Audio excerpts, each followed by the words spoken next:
I don't know why, but I thought today we would discuss a subject which is of interest to all of us. Sometimes when we give these talks, some people are interested in some things and other people are interested in other things. But the fact is that from the beginning of humanity, as long as people have some kind of thinking process, the question of death and dying has been in the uppermost mind of every human being.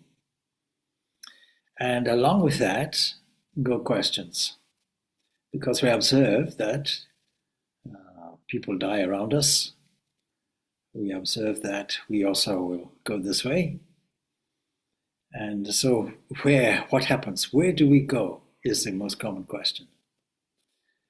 And then another question that can go along with it, with the mystery of life, is supposing you accept that there is some kind of ruler of the universe, some kind of supreme principle, or even a variety of it, let's say so many gods, then it seems grossly confusing and unfair that people are born in different circumstances.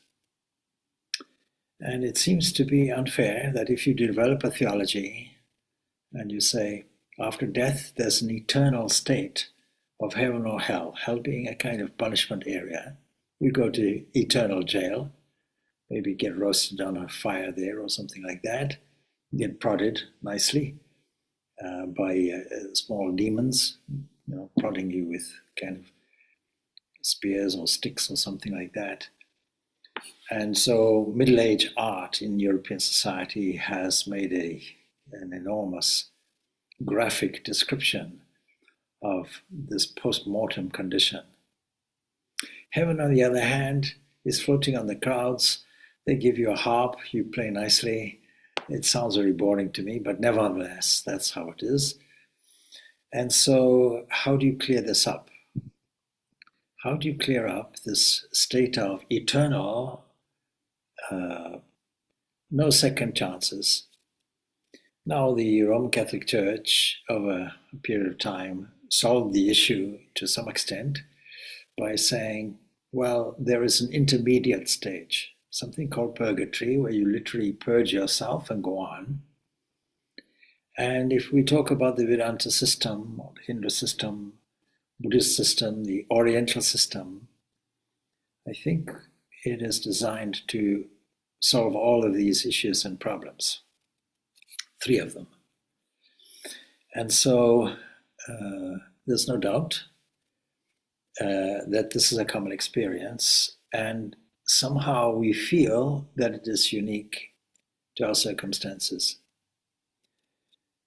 The famous story of the lady who comes to the Buddha, son is dead, please, I'm in deep distress, I know you're a spiritual giant, and it seems that you can revive him, something like that. And the Buddha says, puts a condition down, and it says, please, the street you go along, the house in which you live is full of householders, please knock on every door and inquire whether there is anybody in the house, either immediately or in the family, that has not come across this fate of death and dying and bereavement. And of course, can't find anybody. Loosely, that's the story anyway. So we have a very clear idea of what happens, but we also have to make this distinction. And that is, this question only applies to what we call jiva. So what do we mean by jiva? And we have to clarify these terms, Atman and jiva. So Atman is the eternal self that when you take away everything that perishes, the thing that remains is your own immortal self. This is the fundamental teaching of the Vedanta philosophy. It's not a dogma. It's very carefully worked out and is subject to experience. Now, I keep quoting modern science because modern science helps us in this way, because the most fundamental physics that we have is in the realm of the invisible, and is in the realm of the probability, uncertainty. There's nothing too fixed. It doesn't give us a good definition of what the world is, except it's something vague, and we conceive of it as kind of fields, as a space which is not our classical space. It's kind of Hilbert space. We conceive of it as a series of waves, and the ancient sages understood the same thing. And they called this world the fundamental elements, the Mahabhutas, the subtle forces from which everything else comes.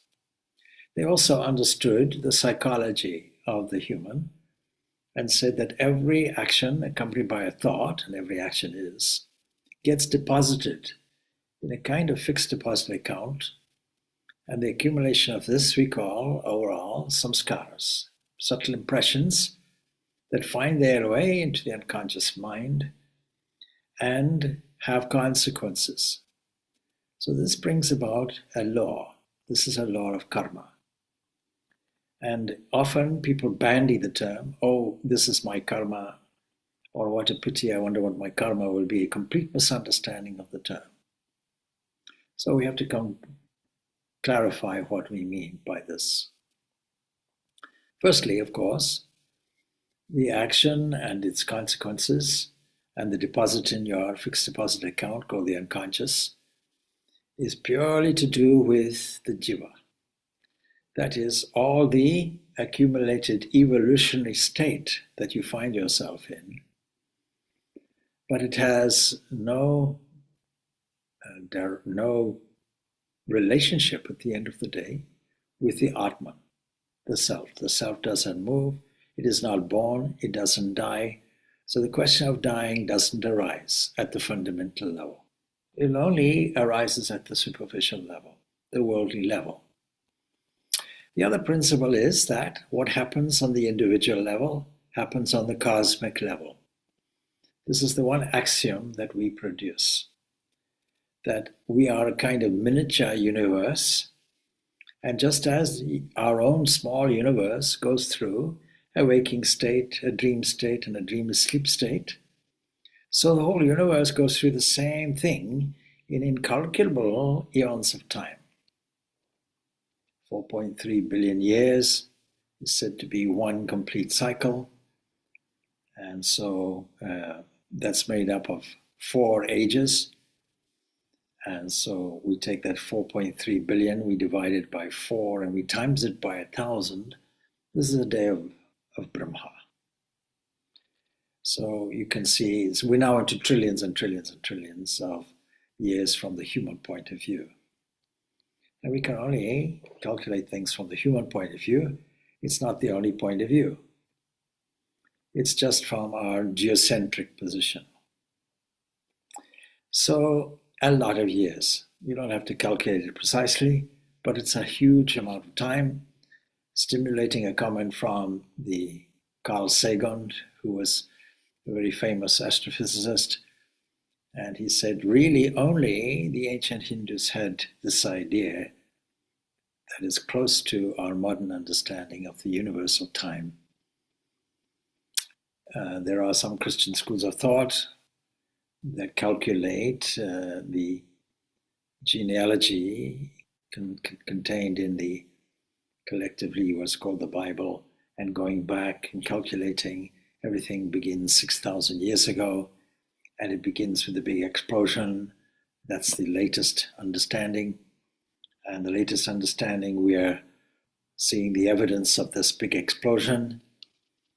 And I'm sure that modern discoveries will be very, very strong in disputing this. Never mind, we're not really concerned with that. We're concerned with there's an overall experience in the whole universe of death and dying.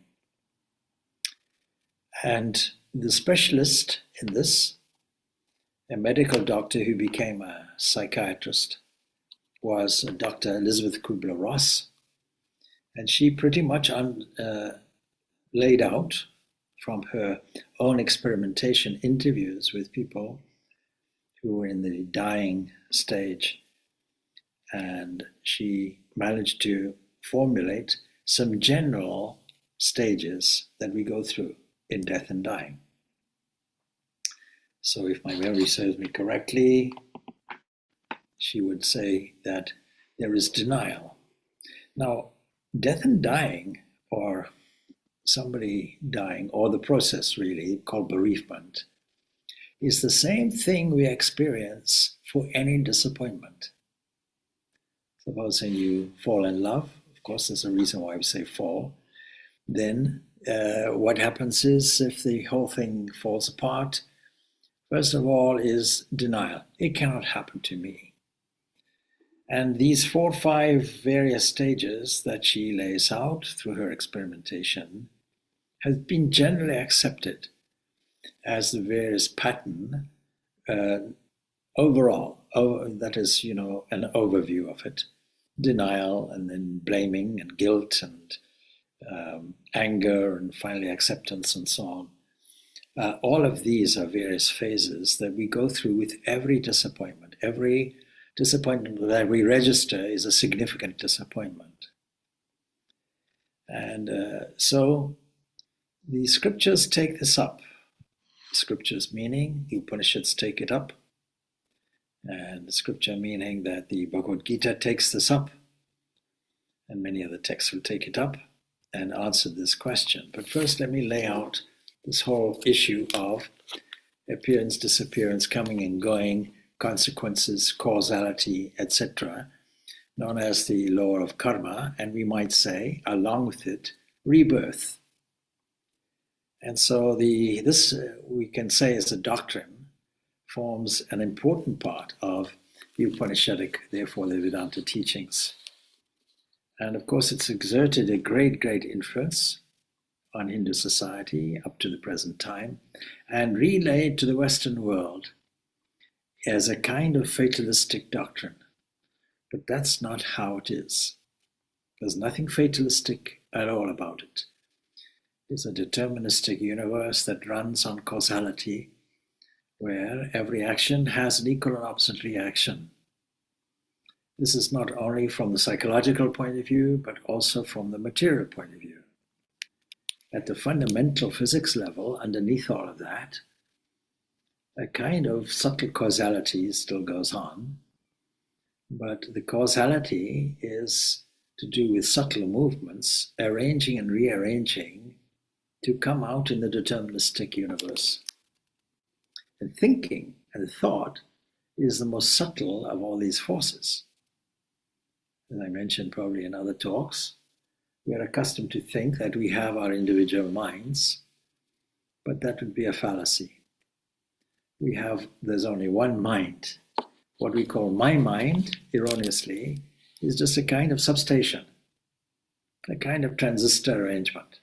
You can compare it really to your radio set, where you're tuning in to a radio station, national radio station, or any media like that, and you see some things are required. First of all, there has to be a resolution which says, let me do the tuning. Secondly, we have to find out what is the station, that is, what is the frequency. And then, as we tune in, we catch the station we want. And the broadcast and the reception is exactly identical. We don't have to go to the broadcasting station and get a packet of broadcast and bring it back. So we tune in. Where do we tune in? Right here, right now. And we can call this broadcast divine grace flowing. The divine grace is flowing from where? From a creative mind. We can personalize and say creator. Every religion has a form of creator. The uniqueness about our system that we are talking about will be that it is not only a creative system, but an engaging system. It creates and enters into it. We'll discuss that shortly when we come to 9th chapter of the Bhagavad Gita.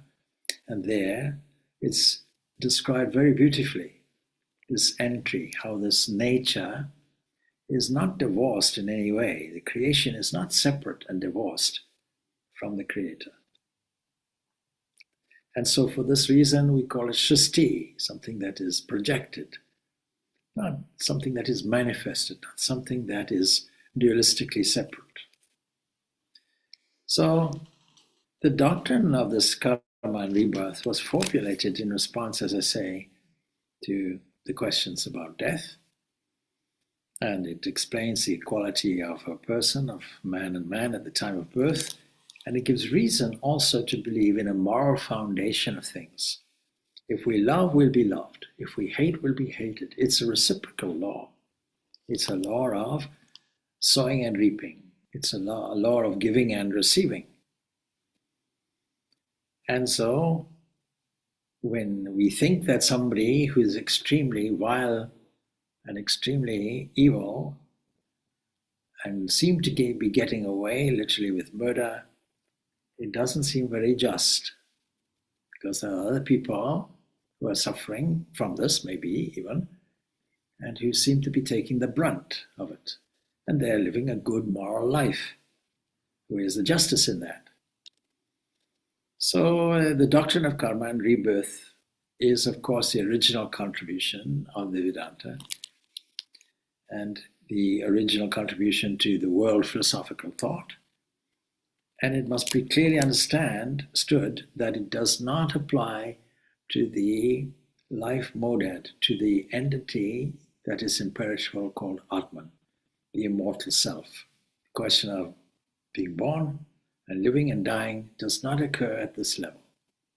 And that's a very, very important thing to understand. So from that philosophical point of view, where do we go when we die is like asking, what happens to the broadcast when my transistor breaks down? It doesn't go anywhere. It's still beaming. What happens to the earth when we have a nuclear war and explode the whole thing? What happens to the sun? Sun, the life giver, doesn't go anywhere. It still beams. So when we talk about these subjects of mortality, immortality, etc., on a relative scale, we are only talking about the accumulation of experience. The true nature is beyond birth. The true nature is beyond death. It's not affected by time, not affected by space, not affected by movement, not affected by the law of causation. And if we can see these three states of consciousness of waking and dreamless sleep, we will understand that the observer, the witness of it all, is neither coming nor is it going. A very fundamental principle. So this embodied entity, seemingly embodied entity, is what we are referring to. Now, if we take that kind of scene, death is something like a waking state gone. Then there are some options. What happens? Supposing there is a reward sector in the afterlife, then it is akin to a dream. And supposing then even that goes, then we get reincarnated every day into the waking state. Every time we go to sleep and wake up, we are rehearsing this birth, life, death scenario. And not just us, the whole universe is doing it. So after eons of time, same thing will happen. The entire universe will go back into a state of latency, comparable in human terms to a deep, dreamless sleep, where there's no time, no space, no causation. But still, it's not the end, simply because it reemerges after eons and eons of time. And so this whole idea of karma, rebirth, birth, life, death, etc., belongs to what has been described as aparavidya, lower knowledge. To the higher knowledge, the superior knowledge, is the science of the self, the science of the Atman. And that is what we are really concerned with. So the word karma anyway comes from the root kra. It literally means action. It denotes both action in general and also the effects, or what we might call phala, the fruits that are produced, the subtle expressions that remain, that we call samskaras. And it's not caused from anything from outside. It is self-caused.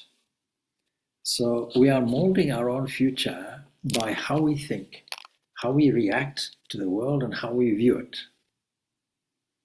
So the law of karma is the application really of this causal law of cause and effect in the moral world. And that means that no action is ever exhausted without producing its effect, both on the body and on the mind. So we can say good and bad are like on these various scales with consequences similar, of course, to the arrangement of a heaven and a hell, a post-mortem condition, but not eternal, because there's a justice clause inserted in it. And that justice clause says that no effort is wasted and we are on a continuous evolving journey. And so everything really is composed of one thing, the driving force, the motivating force, which is karma, desire, a desire for a result. And it's in proportion to this desire that our discretion arises. This discretion is called kratu. And in proportion to this, we perform our actions. And in performing to the actions, we get the results. And the results come to us. So good and bad tendencies are directly responsible for our happiness or our suffering. They are the inevitable consequences of a previous life because we're on a continuous journey. We didn't begin with this life, but we got baggage from a previous life. And we have to admit that our pain in life, even when we're born, is ultimately self-inflicted. And so we have to accept it. We accept it with a sense of calmness, inevitability. But that doesn't mean to say we can't change it. So we can change it. The Brihadaranyaka Upanishad is a beautiful text involving a question-answer session. And the text will tell us that what happens, or ask the question, what happens when the eyes close, in other words, the description of a dying person.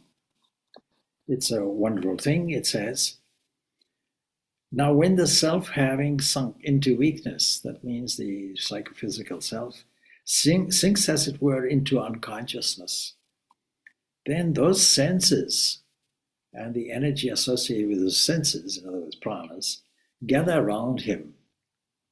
And he, taking with him those elements of light, descends into the heart. And when that person in the eye turns away, then he ceases to know any forms.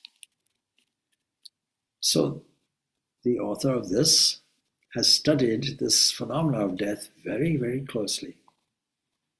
He has become one, they say, he doesn't see. He has become one, they say he doesn't smell. He has become one, they say, he doesn't taste.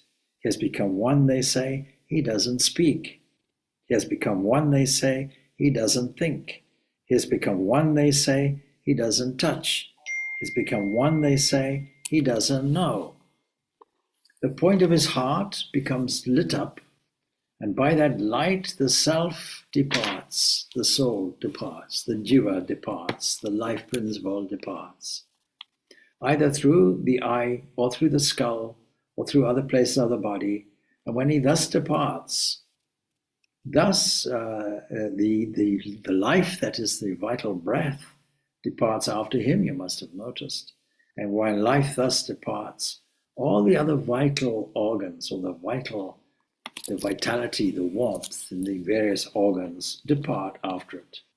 And he, the knowing self, is conscious, and in consciousness he departs. There is no such thing as unconsciousness in this sense. Now, I mentioned Elizabeth Kubler-Ross, and one of the things that she did very carefully was to study near-death experiences. And we have enough evidence to ratify the experience described in the Upanishads of what happens.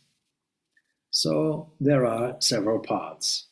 4 paths are there. But before we discuss that, we go on with the Upanishad. It says, then his knowledge, work, and past experiences follow and take hold of that person. And as a caterpillar, after having reached the end of a blade of grass, and after having made another approach to another blade, draws itself together towards it, so does this self, after having thrown off this body and dispelled all ignorance, and after making another approach to another body, draws himself together towards it. A beautiful description. So there is scope for, when this body dies, to immediately come back with another body. That's an option. It's not ruled out. And as a goldsmith taking a piece of gold turns it into another, newer and more beautiful form, so does the self, after having thrown off this body and dispelled all ignorance, make unto himself another, newer and more beautiful form. You don't want a rusty old, 1948 model. Why don't you go and get a brand new Tesla? They're probably not from Canada, so I understand. So whether it be like the mains, or like the celestial beings, or like the divines, or like the Creator himself, or like Brahman, or like other beings, this self is indeed Brahman at the fundamental level, consisting of knowledge, mind, life, sight. So associated with that is what we call a person. So immediately we have an optimistic view, but it depends. What does it depend on? Well, there are several options. There are 4 courses. We might say 5. Let's deal with the 5th one. If our immortal self is truly immortal, immutable, unchanging, it's ever free, then what's stopping us from getting our freedom here and our freedom now? Well, what's stopping us is this inevitable association with the things which are changing, generating a sense of desire, and the desire is a driving force that makes us go toward a sense of fulfillment. And if in this life we didn't do it, then that desire will continue to be a driving force. So we can be free in this life, what I describe as getting a one-way ticket, not a return ticket. The return ticket is full of difficulties and sufferings and so on. So this is the one course.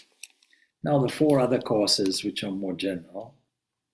And so the first is that highly developed souls who lead an extremely righteous life, who meditate with wholehearted devotion on the highest principle, and practice the various spiritual disciplines, but don't quite succeed in attaining the complete self-knowledge or freedom before the death, they go to what we might see as a kind of heaven. Brahmaloka. Supposing you're a devotee of Krishna, you'll go to Krishna Loka. If you're a devotee of Christ, you'll go to Christ Loka. It's the same thing. It is just that, this understanding that we have, because when we arrive, as it were, there, we see it is a world of bliss, and we don't really identify with any individual form about it.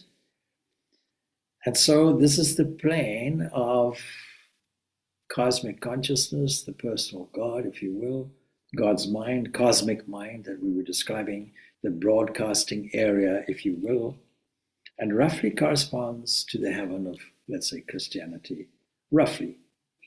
And from there, in due course, we attain liberation by itself. So those people don't come back. They'll continue in this realm. And some, of course, do return to earth for rebirth to inspire other people. And we all should inspire other people, because actually we're all teachers. We're all teachers by our example.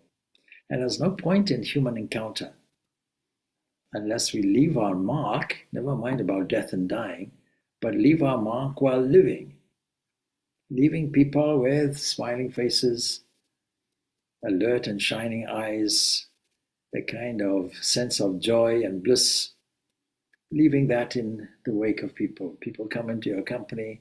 Why shouldn't you leave them feeling uplifted? Why not? So this journey is really called the path of Devyana, the way of the deities, if you will. It's often described as the path of the sun in Bhagavad Gita and other texts, the path of the sun, the northern path, and the other is called the southern path. And so there is another one, a second one. Second one meaning that supposing we are just generally good people, supposing we are philanthropists, supposing we go to church or a temple and do our ritualistic activities and don't harm anybody, still what actions we're doing will be to desire the fruit of our actions. For example, why are you being good? I want to go to heaven. There's still a desire. That's the thing. And so they go to what is called the Chandraloka, the lunar sphere. Now, it's not literally the moon, it's not literally the sun, because the other one is the solar sphere. And this journey lies through a path which is the path of the ancestors, Pitrayan, way of the fathers. And after enjoying huge happiness there, after spending our pocket money that we earned, then naturally we'll have to come back and enjoy our journey and go on. And the whole idea is we are in a process of evolution toward the highest principle. And the Hindu concept is everyone and every being will get there. It's an enormously optimistic approach. How can it not be if it's an evolution, an unfolding? Everything is the divine being intrinsically and unfolding toward the highest freedom.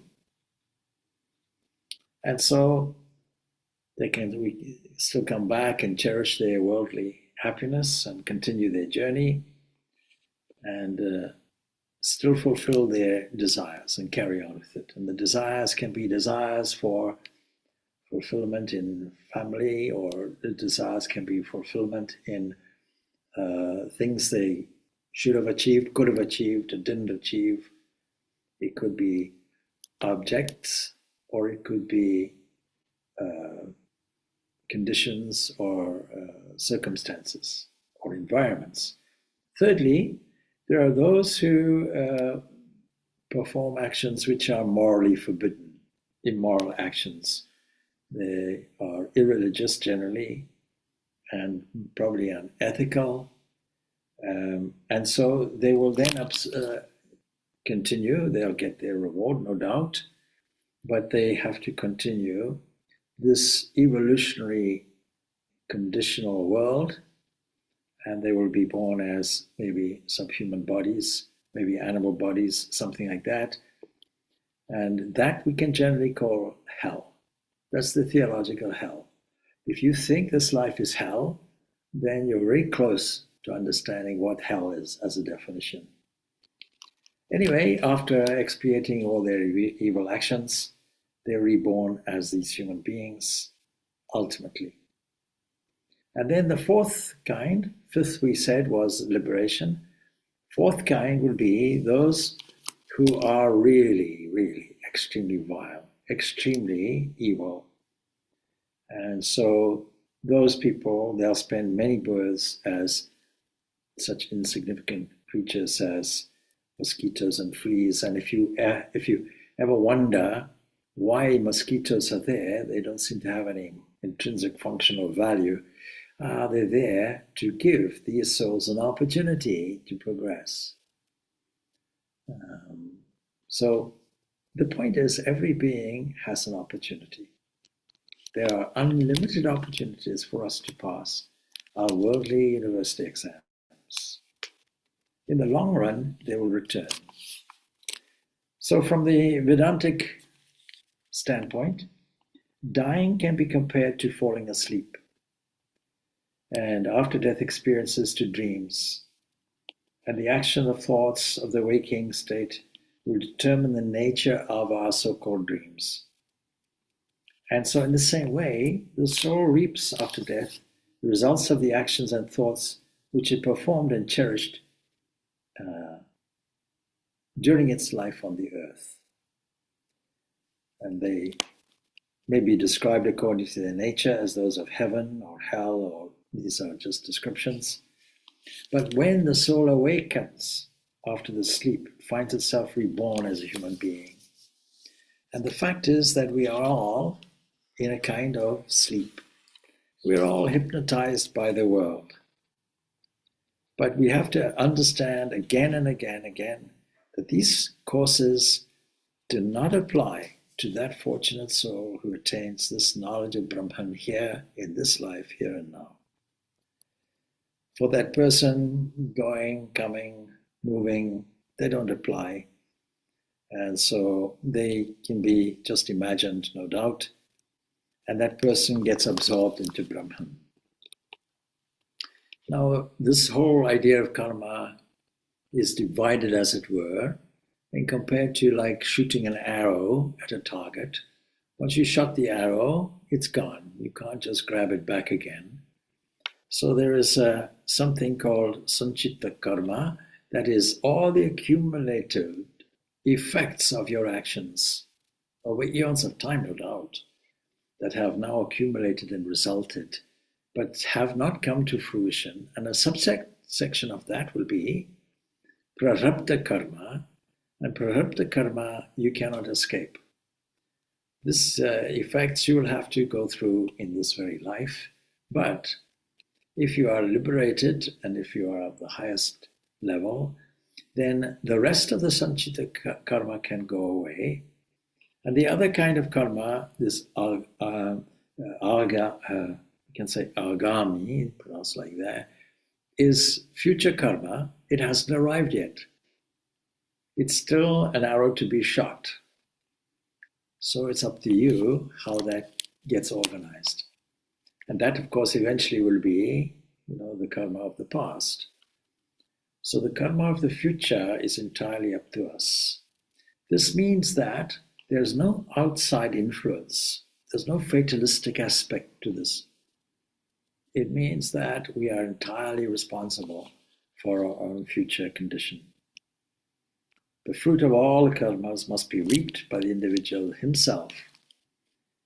The character and circumstance of his life is being determined by this prarabdha karma, but we should ensure that our future karma is well organized by ourselves.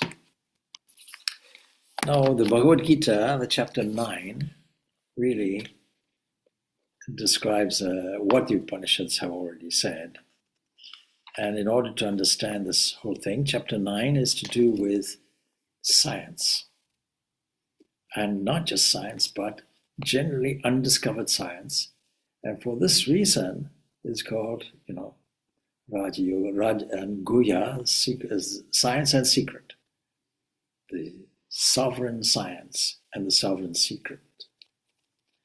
And so it gives us a relationship between nature and what we might describe as the divine, as an origin or as a creator. So begins like this: Mayatatam idam sarvam jagat avyaktam murtina.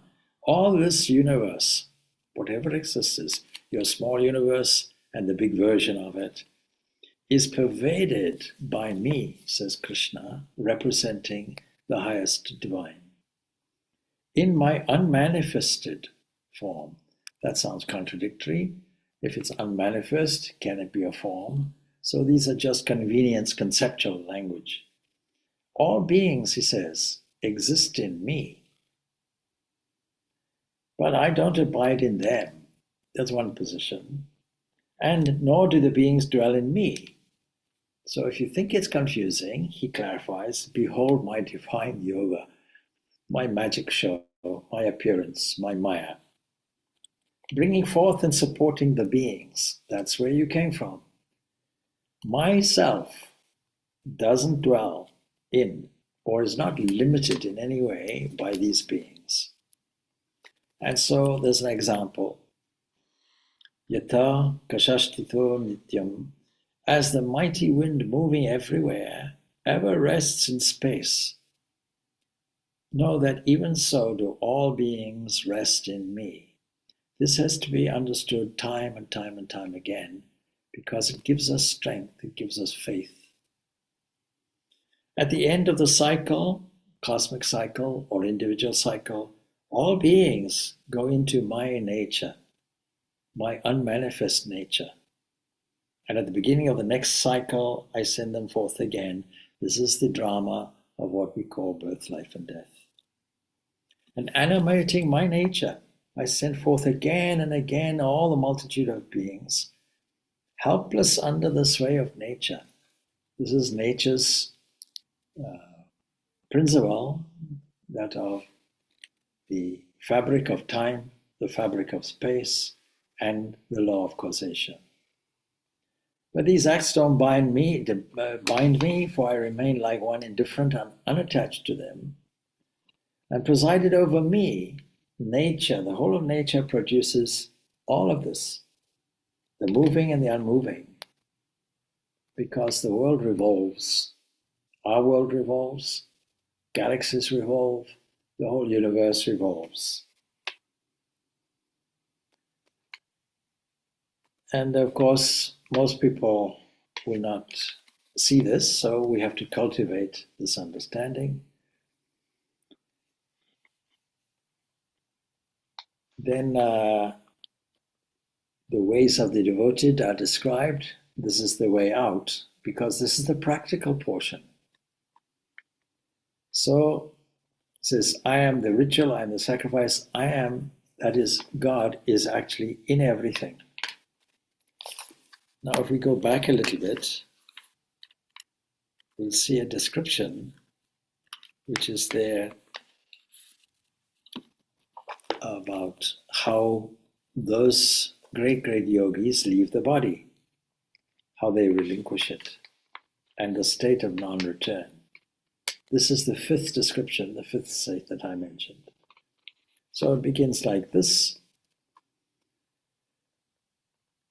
With the mind not wandering, this is our practical application, after anything else, and made steadfast by the method of constant practice. Constant practice. This is mentioned all the time, constant practice.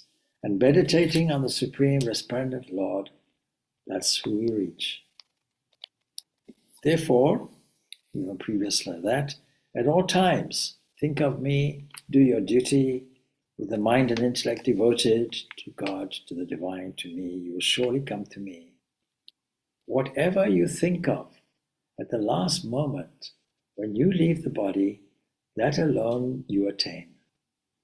But you cannot go into the hospice and say, okay, they've told me I have 5 minutes left of breath, let me now start thinking of God. That doesn't work.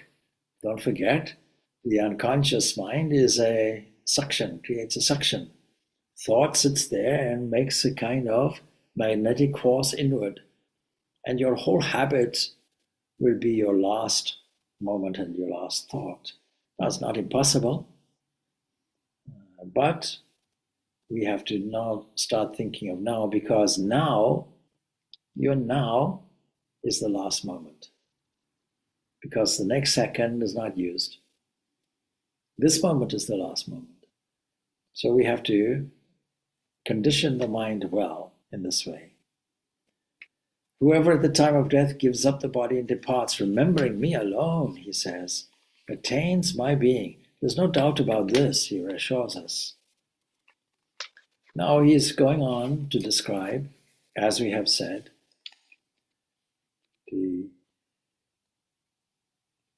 how we should depart, closing all the gates of the body. Remember that Katha Upanishad and even the Bhagavad Gita mentions this body, compares it like a city with various access gates. eyes, ears, and so on, 7 in the head. And so we close the gates of the body, confining the mind within the heart and drawing the energy, the prana, into the head, thus engaged in the practice of concentration, uttering the one syllable Om, Brahman, thinking of me as he leaves the body. If you depart in this way, you will attain the supreme goal. And it's easily attainable. Krishna assures us, I am easily attainable by that ever steadfast aspirant who constantly, again, remembers me every day and thinks of nothing else. That's a nice challenge.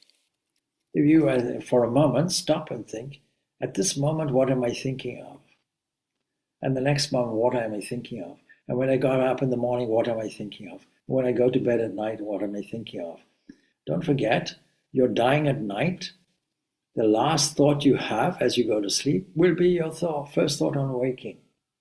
If you're falling asleep thinking, oh, this day was like this, I made this mistake like that, and I'm worried about what I'll do tomorrow, and so on, the state of anxiety will produce more anxious situations. That's the effect of it. That's the immutable law. But secondly, you wake up thinking essentially of yourself and your environment and not thinking of this divine who's supporting your life and supporting every breath. So, having come to me, these great souls are no more subject to rebirth.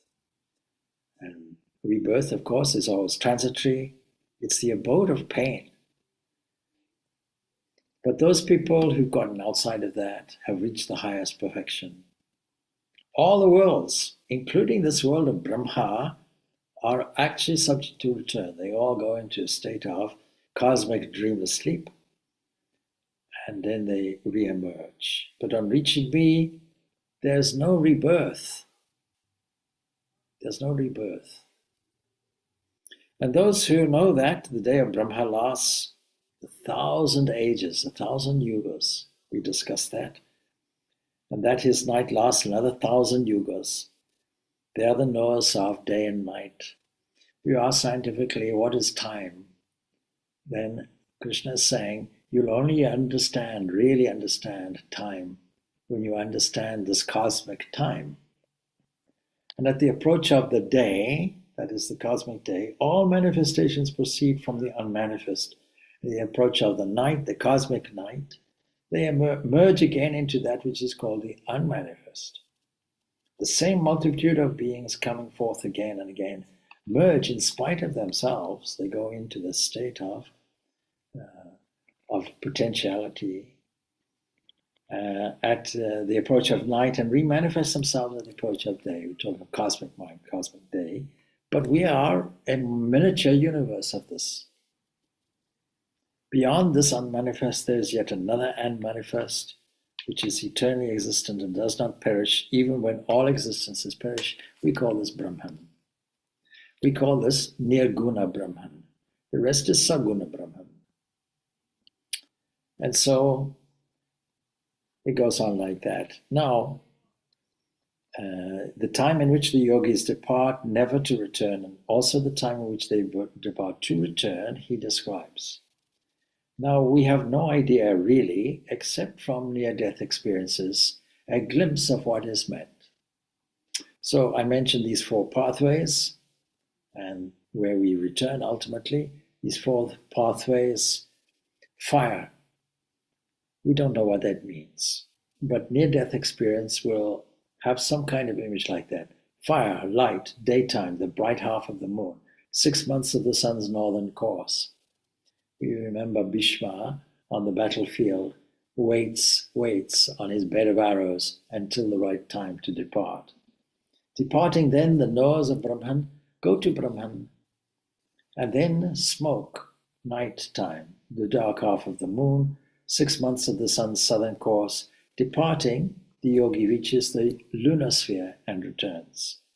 These 2 paths of the world, the bright and the dark, they're considered to be eternal because they are repetitive. By the one, a man goes not to return, by the other, the person returns. So if you know these two paths, you won't be deluded by the whole subject of death and dying.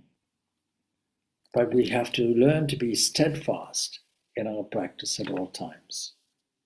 In fact, if you do that, the ideal is that the yogi who knows this transcends the fruits, the effects of karma, the fruits of meritorious deeds inherent in the study of the scriptures or the principles of it. So if you study that, if you do religious rituals, sacrifices, charity, all of these good religious things, this is beyond that, transcends all of this. And you'll attain the supreme primeval abode. Now, of course, this is all philosophy, but the practical portion is practicing this attunement to the divine. But what is the human side of this? And this is where we brought in Elizabeth Kubler-Ross. And so we can go a little bit further in that, because people who are in this state of grief, whether you are yourself dying or whether somebody close to you is dying, first of all, as Vedantins, these terms we don't acknowledge. We can change our language in it. The person not dying, that implies that they're going on a permanent absence of leave. No, they are experiencing something which we all experience, and their life being good, generally speaking, goodness will follow. It is all positive. It is all positive. There are some exercises that we can do, because there are kind of 6 forms of meditation. One form will be contemplating the transitory nature of your own body. So we can say, and you might close your eyes for this and relax, and you can say goodbye to the body itself. Imagine now that you have said your final farewells to everyone before you die, and you have just about an hour or 2 of life left. And you have reserved this time for yourself and for your most beloved form of God. So begin by speaking to yourself. So talk to each of the limbs of your body, your hands, your feet, your heart, your brain, your lungs. Say a final farewell to each of them, because they are like parts of a car.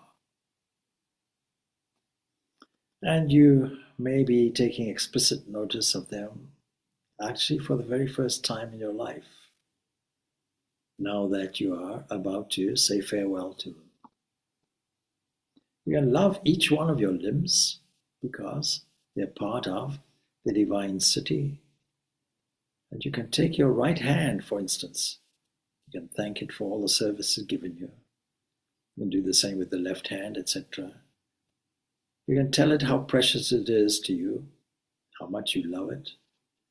You can give it all your love and gratitude now that it's going to turn into dust very soon. And you can do this in turn for each of the limbs and organs of your body. And then for your body as a whole, taking it as your earth car, with its special form and appearance and color and height and features. Now you can imagine that you see your most divine beloved form of the Supreme near you. You can listen to that being. You can thank each of the members of your body for the service it has given you in life. You can see this divine fill the whole of your body with love and gratitude. And you can listen to that divine speaking to you.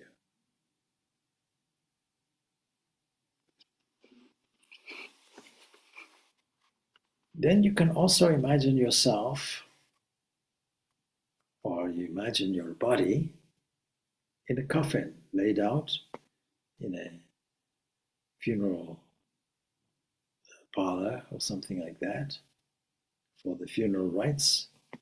You can take a good look at this body, especially at the expression on the body's face. You can look at all the people who've come to your funeral. You can go slowly from pew to pew, talk to them, thank them. But the important thing is, you yourself are immortal. You can become of your existence, aware of your existence in the room, realize that you are, right now, realize that you are still alive in the body and have some time at your disposal. And you can think of these same friends now from your present point of view. In other words, when we take the subject, we're not just taking of beyond. We're taking yourself into the present moment and saying, here is a life. Let me make it the best. Let me make it useful. Let me reconcile with anybody who I may have had a fight with. Let me reconcile with anybody that I may have had an uncharitable thought about. And all of those things. I remember there's a story I heard, and it was of a Jewish lady who was on the way to the concentration camp, not fully understanding what was going on, and her small boy had left a shoe behind, and she scolded him. And the tragic thing is, the boy never made it. The mother did. And then the mother made a vow that the last words I say to anybody will be the best words, full of kindness and love and compassion, full of upliftment, full of positivity, full of joy, full of bliss. Now, practically speaking, for two reasons. Firstly, anything else will not be good in your subconscious library. But the second thing is the impact that you have around you. You have the opportunity to raise somebody up. What do saints and incarnations do? They come only for one purpose. That is to have a positive impact, to have a message of hope for everybody. And we're all teachers, and we all come into contact with other people. And all these other people we come into contact are temporary masks. They are temporary apparatuses walking around. It is God in disguise, the divine dressed up, almost saying to us at every moment, my dear child, did you see me? Did you notice me? And if you did, then will you offer me some adoration, have a sense of wonder about it and thankfulness? Will our interaction be unforgettable? And that is our function in life. Apart from our particular skills and so on that we have, and our particular roles and our jobs and our hobbies and our interests and our histories and all of that, apart from all of that, what use is your journey here, your opportunity here, unless you exhibit the highest value that you have, which is pure love, with all its siblings of charity, goodness, generosity, openness. So there are two things that we can do with light. We can shine it selfishly on ourselves. Look at me, poor me. Or we can be something like a lighthouse that beams the light everywhere for everybody, an opening position rather than a closing position. So what is the value of this talk, if anything? First of all, you should have no fear. There's no real necessity to have any fear, because we have a dress rehearsal for this inevitable event every night. And secondly, it gives us the opportunity to see that in this short window, we can do something good and positive. And also that what we call death and dying is not the end. It is the beginning, if you like, of a new chapter in the adventure that we call life and living. So the art of living is also accompanied by the art of dying, and both are the same thing. When we master the art of dying, we have also mastered the art of living. Om Shanti, Shanti, Shanti. Peace, peace, peace be on the all. Thanks. Thank you, Swamiji. Thank you, Swamiji. Very interesting. Thank you, Swamiji. Swamiji, don't forget 2:15 today. 2:15 today, remind me? 2:15 today. Ireland playing France. Oh, but how will I view it? You can view it online. Are you in France? No. Are you in Dublin? Yes. If you go to the RTE player, Yes. yes, and then hit live, Yeah. it will bring up the match for you. If you have a challenge, let me know. Thank you so much. Okay. Okay, all right. The question is, who will you be cheering for? Not Les Bleus. I'll have to see at halftime who's winning. No, it's terrible. Oh no. No, can't do that. Can't do that. Swamiji, I have a question, Swamiji. Good, wonderful. Okay, go ahead. Right now, when we go about our day-to-day activities like mundane stuff, chores, what thoughts should I be having? What do you mean by mundane? Like doing dishes or folding clothes, or well, when I get around to doing all of those, that is. Wonderful, wonderful. You see, do you iron clothes? Yes, sometimes. Okay, well, I call ironing Tai Chi. Okay. There's no such thing as mundane tasks in the sense of boring.